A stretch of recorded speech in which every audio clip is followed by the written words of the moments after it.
तो सबसे पहले तो यहाँ पर सती प्रथा थी। सती प्रथा क्या होता है, जैसे अगर किसी वुमन का जो, अगर कोई मैरिड वुमन है, उनके हस्बैंड जो होते हैं उनकी डेथ हो जाती है, तो महिलाओं को भी उनके साथ चिता पर जल जाना चाहिए।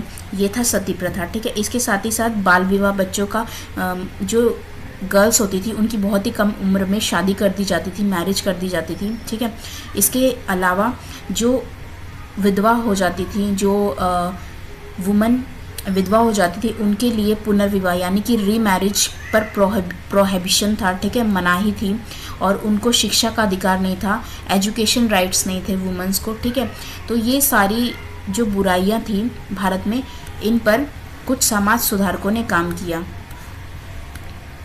और अपनी कुछ, उन्होंने ये सुधार अपनी एक सोसाइटी और एक संस्था बनाकर उसके ज़रिए किया। तो सबसे पहले हम बात करते हैं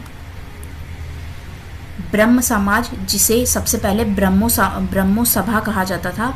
ब्रह्मो सभा का नाम बदलकर बाद में ब्रह्म समाज रख दिया गया, जिसके संस्थापक या फाउंडर थे राजा राम मोहन रॉय।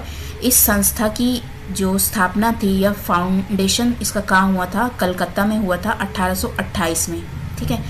इसके अलावा दूसरा समाज वेद समाज, जिसका इस्टेब्लिशमेंट जो था वो मद्रास में किया गया था 1864 में।